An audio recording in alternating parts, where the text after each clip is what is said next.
Assalamualaikum warahmatullahi wabarakatuh. Salam sejahtera untuk kita semua.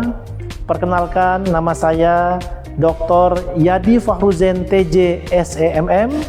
Saya sebagai dosen tetap pada program studi S1 Manajemen Fakultas Ilmu Sosial Universitas Harapan Bangsa.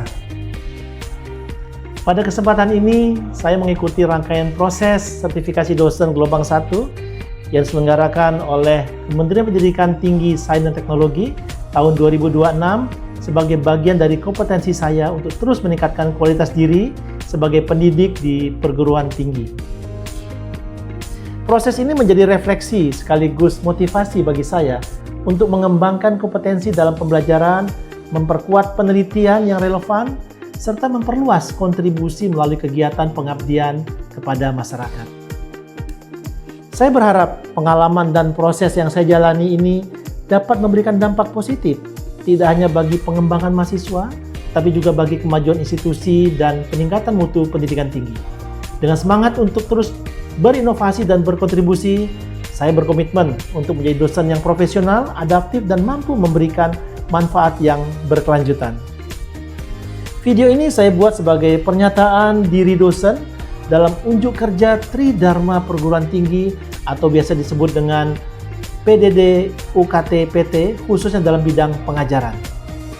Pada kesempatan ini saya akan memaparkan mata kuliah yang saya ampu tentang kepemimpinan dengan kode mata kuliah MN 3138. Mata kuliah kepemimpinan ini merupakan mata kuliah wajib yang ditujukan untuk Prodi Ilmu Manajemen Fakultas Ilmu Sosial pada semester 5 dengan bobot 3 SKS. Dalam pemaparan ini, saya akan menjelaskan gambaran umum mata kuliah beserta capaian pembelajaran yang diharapkan, strategi serta media pembelajaran diterapkan, pokok-pokok materi yang disampaikan selama perkuliahan, mekanisme evaluasi dan penilaian mahasiswa, serta dokumentasi singkat pelaksanaan proses pembelajaran sebagai bagian dari implementasi kegiatan akademik. Deskripsi mata kuliah kepemimpinan yaitu menekankan pentingnya mahasiswa untuk memahami peranan kepemimpinan dalam mewujudkan kesuksesan organisasi. Setelah mempelajari mata kuliah ini, mahasiswa diharapkan mengetahui bagaimana perbedaan antara pemimpin dan manajer, di samping juga untuk memahami bagaimana pemimpin menetapkan kebijakan organisasi dan mengembangkan keterkaitan antara organisasi dan pengikutnya. Selanjutnya, mahasiswa juga diharapkan dapat memahami bagaimana membangun hubungan dengan pemangku kepentingan yang ada dan membuat perubahan dalam organisasi. Adapun cakupan materi pembelajaran meliputi fungsi dan peran konsep dasar dan kompetensi kepemimpinan, perkembangan teori, tipe dan gaya kepemimpinan, kekuasaan dan kepemimpinan, etika dan nilai dalam kepemimpinan, atribut kepemimpinan dan kecakapan kepemimpinan, kepemimpinan dan pengambilan keputusan, kepemimpinan dan perubahan, kepemimpinan era digital, kasus-kasus mutakhir tentang kepemimpinan nasional dan internasional, serta pengembangan tim, dan terakhir adalah kepemimpinan bisnis. Dalam pembelajaran mata kuliah kepemimpinan ini, ada 3 capaian yang harus diketahui dan dikuasai oleh mahasiswa, yaitu capaian pembelajaran lulusan, capaian pembelajaran mata kuliah, dan kemampuan akhir tiap tahap pembelajaran. Adapun capaian pembelajaran lulusan mata kuliah kepemimpinan ada 5, yaitu CPL 1 tentang mampu menunjukkan karakter mandiri dan berbudaya.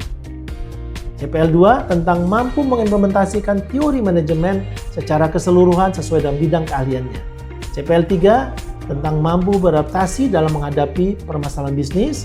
CPL 4 mampu membuat keputusan manajerial dan memecahkan masalah bisnis secara tepat. CPL 5 mampu menerapkan teknologi informasi dalam pengelolaan data manajemen sumber daya manusia dan pemasaran dan keuangan.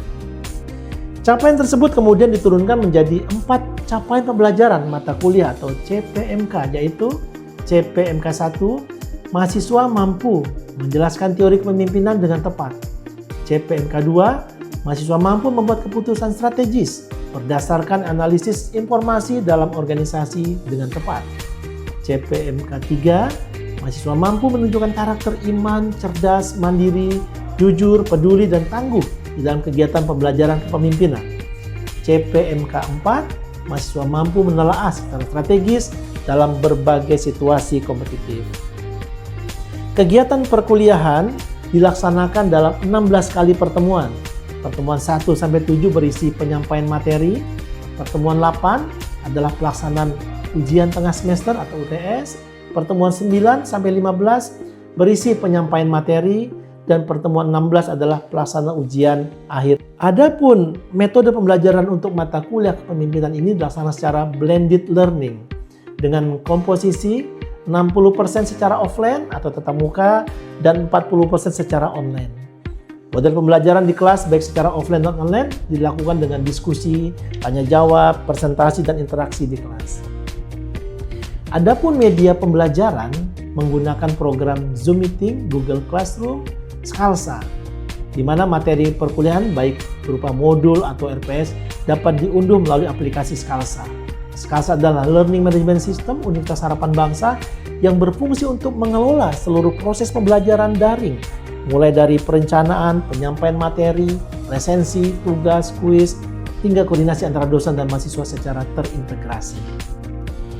Metode penilaian mahasiswa dilakukan dengan prosentase, yaitu partisipasi 15%, observasi atau praktik tugas 20%, unjuk kerja 15%, ujian tengah semester 25% dan ujian akhir semester 25%. Referensi, adapun referensi yang digunakan dalam materi mata kuliah kepemimpinan ini menggunakan buku berjudul Dasar-Dasar Kepemimpinan Efektif, Teori Kompetensi dan Aplikasi dalam Organisasi karya Dr. Alfizi dan Dr. Yadi Fauruzian TJ. Juga beberapa buku dan jurnal internasional lain yang relevan dengan mata kuliah kepemimpinan. Berikut adalah video proses pembelajaran mata kuliah kepemimpinan. Mari kita simak bersama. Assalamualaikum warahmatullahi wabarakatuh. Waalaikumsalam warahmatullahi wabarakatuh. Salam sejahtera untuk kita semua. Selamat siang. Wah, memang tantangan ya mengisi materi di siang hari ini ya. Kayak masih lemes suaranya. Gimana kalau kita ice breaking dulu ya? Bapak akan bilang semangat pagi, jawaban kalian adalah semangat pagi, yes, yes, yes gitu ya. Oke? Ya, agar kita semangat ya. Oke, kita mulai. Semangat pagi, semangat pagi, yes, yes, yes. Oke, terima kasih.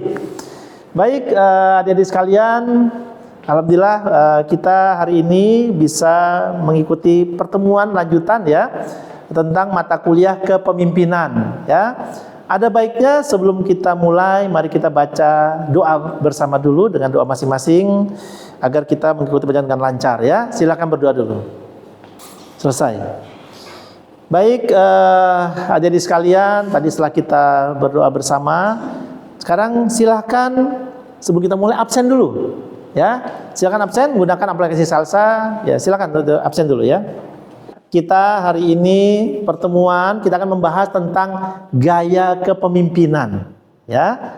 Hari ini kita tentang gaya kepemimpinan yang mana ini adalah materi lanjutan ya, materi lanjutan tentang mata kuliah kepemimpinan. Oke. Pada dasarnya ini kan tentang kepemimpinan ya. Oke, kita review lagi. Apa sih kepemimpinan itu? Coba ada yang bisa tahu apa itu kepemimpinan?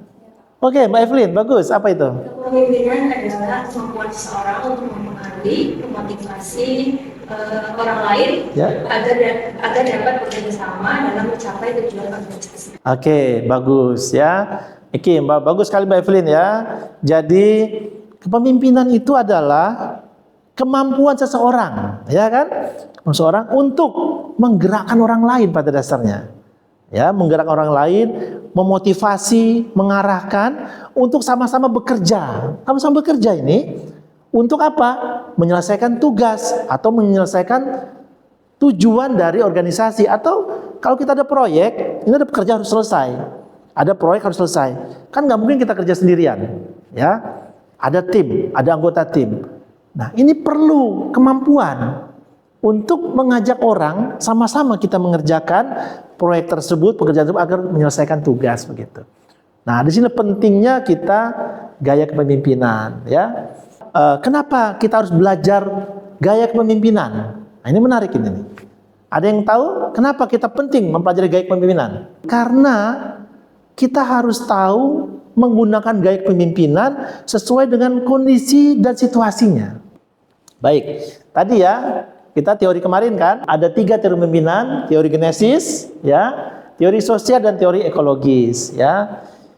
Kita flashback lagi dulu sebentar. Yang genesis ini pemimpin dianggap keturunan, sudah gen dia, memang aslinya dia lahir sebagai pemimpin begitu. Dan memang ada orang yang ditakdirkan memang jadi pemimpin, sudah punya jiwa pemimpin. Tapi kan nggak semua orang seperti itu. Sementara saat kita bekerja, masuk ke dunia pekerjaan, dihadapi dengan banyak kegiatan, di setiap pekerjaan ada bidang-bidangnya. Di setiap bidang kan pasti harus ada pemimpin. Nah, di setiap bidang pemimpin itu, kalau dia bukan yang dari genesis atau genetiknya dia sebagai pemimpin, apa dia nggak bisa jadi pemimpin? Kan tidak. Makanya akhirnya ada teori lanjutan, ada teori sosial. Pemimpin itu bisa dibentuk dengan pelatihan-pelatihan. Jadi tadi ada teori kedua adalah teori sosial, ya. Dan ditambah lagi ada teori ekologis. Teori ekologis adalah dia berpikirnya bahwa pada dasarnya akan lebih bagus lagi kalau memang bakat dia sebagai pemimpin. Dia memang sudah punya bakat pemimpin, dipoles lagi dengan diberikan pelatihan, kesempatan untuk menjadi pemimpin semakin baik begitu. Sekarang leadership style, gaya. Oke. Gaya kepemimpinan. Apa itu gaya kepemimpinan? Pola perilaku, ya. Jadi pada dasarnya pola perilaku yang konsisten dilakukan oleh pemimpin. Tadi kan sudah ada kepemimpinan adalah bagaimana cara kita menggerakkan orang, mengarahkan orang, ya, supaya mau bekerja sama kita kan untuk menyelesaikan pekerjaan. Nah, cara menggerakkan itu kan perlu gaya. Ya kan? Pola perilaku pemimpin. Nah, ini yang mau kita pelajari hari ini. Ya. Gaya setiap orang itu tidak sama. Perilaku yang dilakukan secara konsisten itu jadi gaya gitu. Ya. Jadi perilaku yang konsisten dilakukan oleh seorang pemimpin untuk menggerakkan orang lain, untuk mengerjakan kerja bersama, mencapai tujuan tadi. Ya, ini kita akan mempelajari ini ya tentang gaya kepemimpinan. Ya, nah, untuk karakteristiknya ya orientasi pada cara pemimpin ya memimpin. Ya orientasi adalah cara pemimpin untuk memimpin tadi itu. Ya. Nanti dipengaruhi oleh situasi, lingkungan, budaya, dipengaruhi juga anggota timnya, kemampuan setiap tim tidak sama, kan orang nggak sama kemampuannya, itu juga berpengaruh juga terhadap gaya kepemimpinan. Ya, dipengaruhi juga dengan keadaan lingkungan, ya itu juga berpengaruh juga. Ada 7 gaya kepemimpinan yang akan kita bahas pada hari ini. Insya Allah cukup waktu kita ya untuk membahas. Pertanyaan nanti adalah ya, di setiap karakter ini, setiap gaya ini punya perbedaan gaya. Ya, punya perbedaan. Dan semua akan baik gaya tersebut kalau sesuai dengan kondisinya. Ada autocratic leadership, ya. Ada democratic leadership. Lantas juga ada laissez-faire leadership, terus transformational leadership, transactional leadership, ada situational leadership dan charismatic leadership. Pertanyaannya adalah, kenapa kita penting mempelajari ini, gaya tersebut? Kenapa penting? Ya kembali lagi tadi bahwa setiap gaya itu dipengaruhi oleh keadaan. Pemimpin yang baik adalah kalau bisa menggunakan semua gaya ini sesuai dengan kondisi keadaan.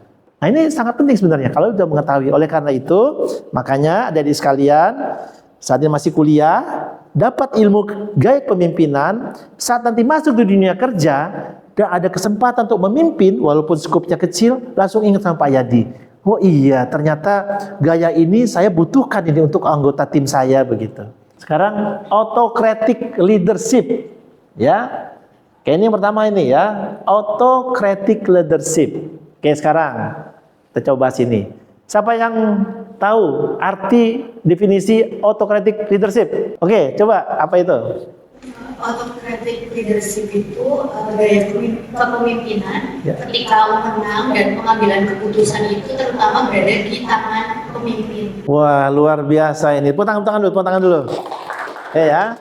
Oke, bagus ya. Artinya saya mengapresiasi karena pada dasarnya materi kan sudah ada di Skalsa. Kan sudah tinggal di-download ya. Oke, terima kasih sudah mempelajari ya bahwa autokritik itu adalah, poinnya adalah seluruh wewenang dan keputusan ada di tangan pemimpin. Itu poin pertamanya. Autokritik itu.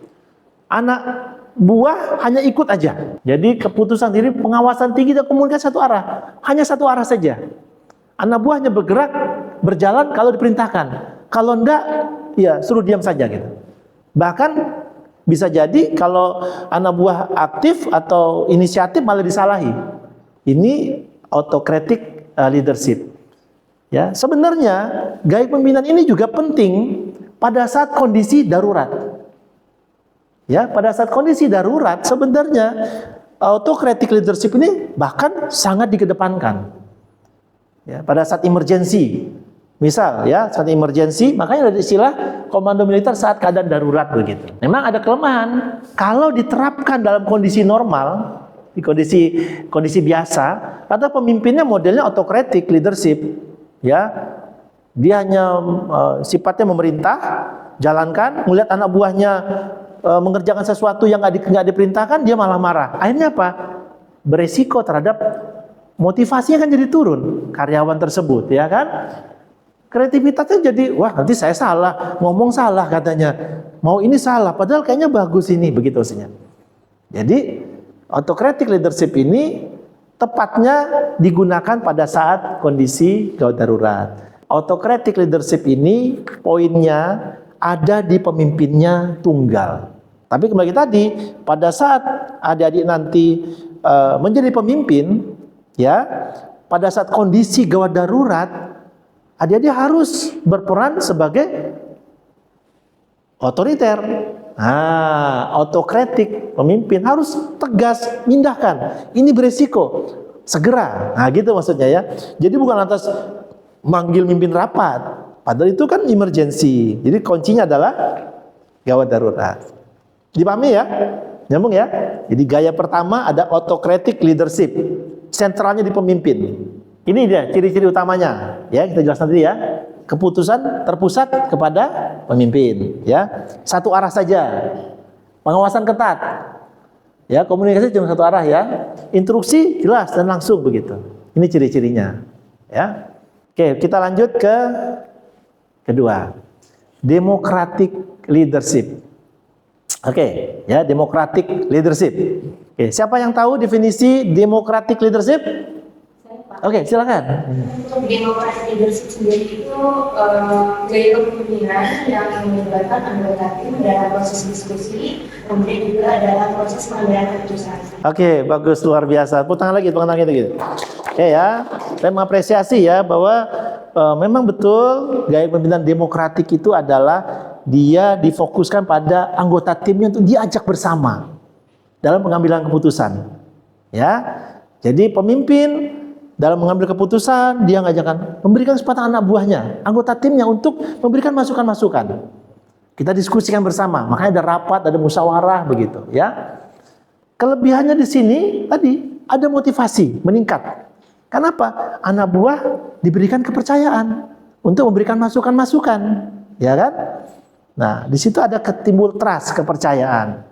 Siapa tahu masukan dari anggota tim, anak buah, teman-teman dia dalam tim tersebut ada masukan yang berharga agar keputusan yang dihasil menjadi semakin optimal. Ya, ini ciri-ciri utamanya. Ya, ciri-ciri utamanya komunikasi berlangsung dua arah. Ya, lantas juga diskusi musyawarah diutamakan.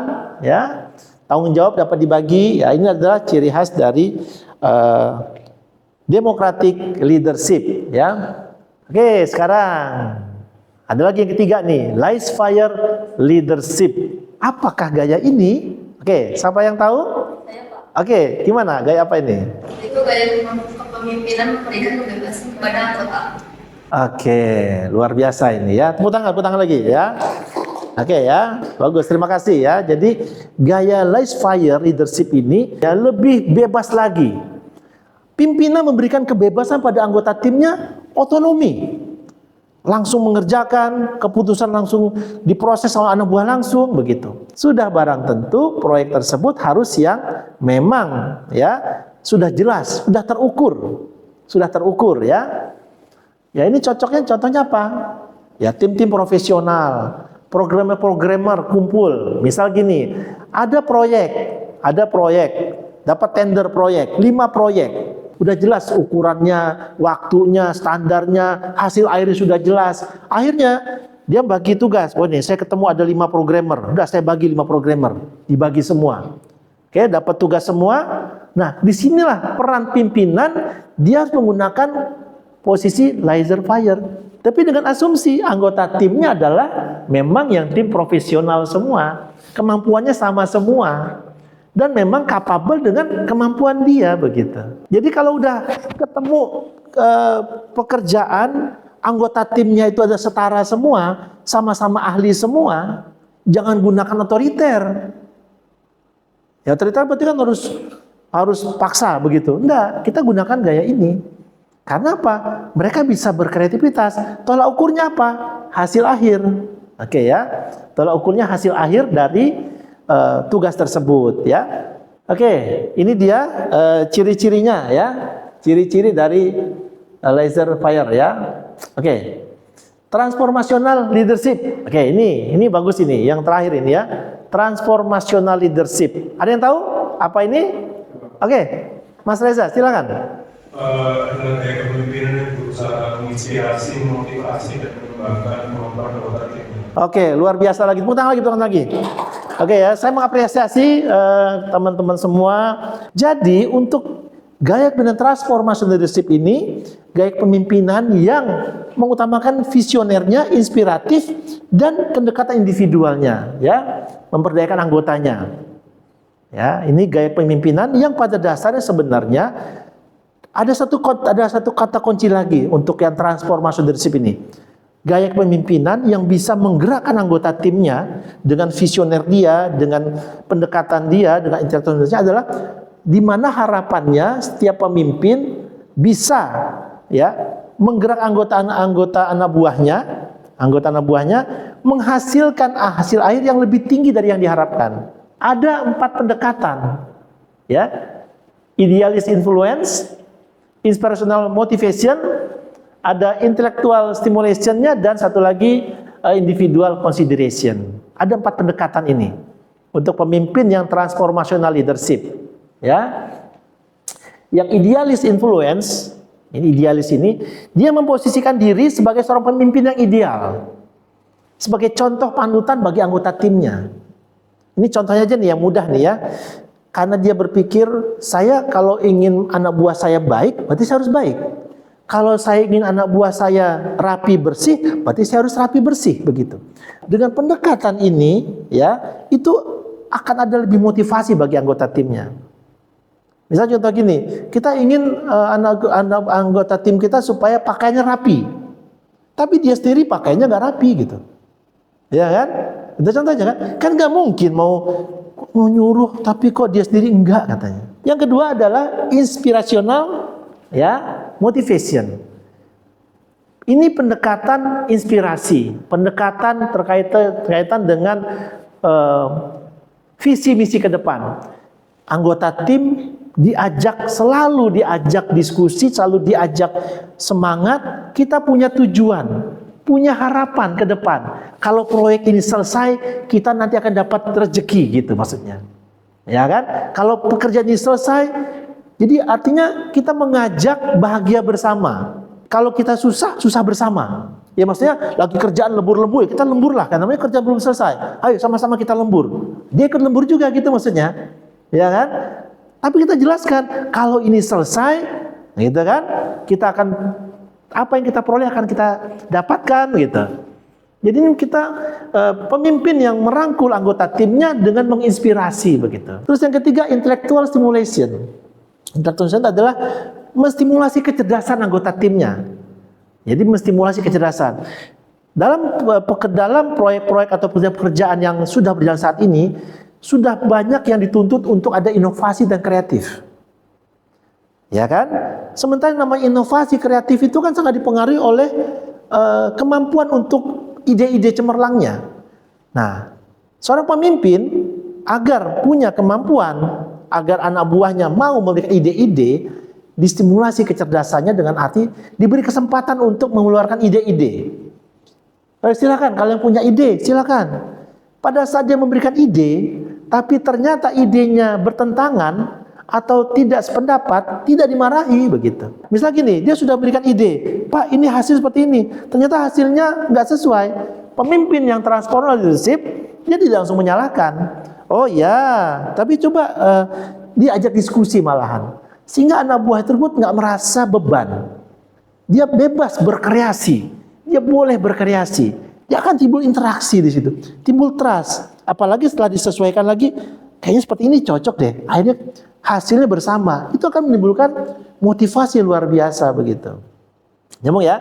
Jadi namanya intellectual stimulation, menstimulasi kecerdasan anggota tim dengan diberi kepercayaan begitu. Lantas individual consideration, ya ini individual consideration ini pendekatan kepemimpinannya dengan pendekatan individu. Pada saat kalian nanti jadi pemimpin, lihat semua anggota timnya, kan nggak semua punya kemampuan yang sama. Terus semua punya masalah. Nggak ada hidup tanpa masalah. Ya kan? Nah, pada saat kondisi seperti itu, dia melakukan pendekatan dengan individual consideration adalah setiap karyawan dilakukan pendekatan individu. Ada masalah apa? Dipanggil ke ruangan. Coba kita diskusikan. Carikan solusi. Diadakan coaching, konseling begitu. Akhirnya apa? Setiap individu dia merasa diperhatikan. Nah, disinilah pendekatannya adalah dengan pendekatan individual consideration. Diberikan semangat kalau ada masalah, dicarikan solusinya juga begitu. Sehingga apa? Timbul motivasi, inovasi dan kinerja meningkat. Baik hadirin sekalian, sepertinya waktunya kita sudah terbatas, tetapi materi kita akan lanjutkan pada pertemuan yang akan datang, ya. Pertemuan akan datang kita akan lanjutkan. Namun perlu kita review. Kita review coba pertemuan kita hari ini. Pertama, kalian sudah paham tadi kan pemimpin itu apa? Karena penting kan, pemimpin adalah kemampuan. Apa tadi? Siapa yang tahu tadi pemimpin? Oke, coba ulang. Kemampuan untuk mempengaruhi, menggerakkan, memotivasi orang lain, Ya. dapat bekerja sama dalam mencapai tujuan. Yes, benar. Jadi kita paham ya sekarang. Kalian harus paham apa itu pemimpin. Pemimpin adalah kemampuan menggerakkan orang. Jadi pada dasarnya kemampuan menggerakkan orang, memotivasi, ya kan, untuk kerjasama menyelesaikan pekerjaan. Itu penting, bagus ya. Lantas kesimpulan berikutnya adalah karena kondisi tidak sama, anggota tim tidak sama, keadaan nggak sama, kita harus tahu gaya kepemimpinan yang tepat apa. Tapi yang penting kita tahu kapan harus kita gunakan. Jadi tadi itu ya, kita tahu adik-adik sekalian arti pentingnya pemimpin dan kapan gaya kepemimpinan harus kita kerjakan ya. Jadi kita pilih ya. Oke, baik. Serasa itu pertemuan kita hari ini. Mungkin ada pertanyaan? Cukup ya? Oke, baik. Nanti kalaupun masih ada pertanyaan, kita kan ada skalsa, bisa kita diskusikan melalui skalsa, ada pertanyaan-pertanyaan yang mungkin teringat pada saat setelah pertemuan hari ini ya. Nanti Bapak akan jawab melalui skalsa juga ya. Mari pertemuan ini kita tutup dengan bacaan hamdalah bersama. Alhamdulillahirabbil alamin. Wassalamualaikum warahmatullahi wabarakatuh. Waalaikumsalam warahmatullahi wabarakatuh. Oke. Baik, terima kasih semua. Demikian pemaparan singkat dan cuplikan proses pembelajaran mata kuliah Manajemen Sumber Daya Manusia yang saya ampu pada program studi S1 Manajemen Fakultas Ilmu Sosial Universitas Harapan Bangsa. Semoga video ini dapat memberikan gambaran mengenai pelaksanaan serta kinerja pembelajaran yang telah saya lakukan. Saya sampaikan terima kasih kepada Kementerian Pendidikan Tinggi, Sains dan Teknologi melalui Direktorat Jenderal Pendidikan Tinggi LLDikti Wilayah 6 Jawa Tengah serta seluruh tim sertifikasi dosen tahun 2026. Ucapan terima kasih juga saya sampaikan kepada Universitas Harapan Bangsa, seluruh jajaran pimpinan, rekan sejawat dosen, serta para mahasiswa yang telah mendukung pelaksanaan proses belajar. Demikian yang dapat saya sampaikan. Saya memohon maaf apabila terdapat kekurangan maupun kesalahan dalam pembuatan video ini. Dan saya ucapkan terima kasih. Wassalamualaikum warahmatullahi wabarakatuh.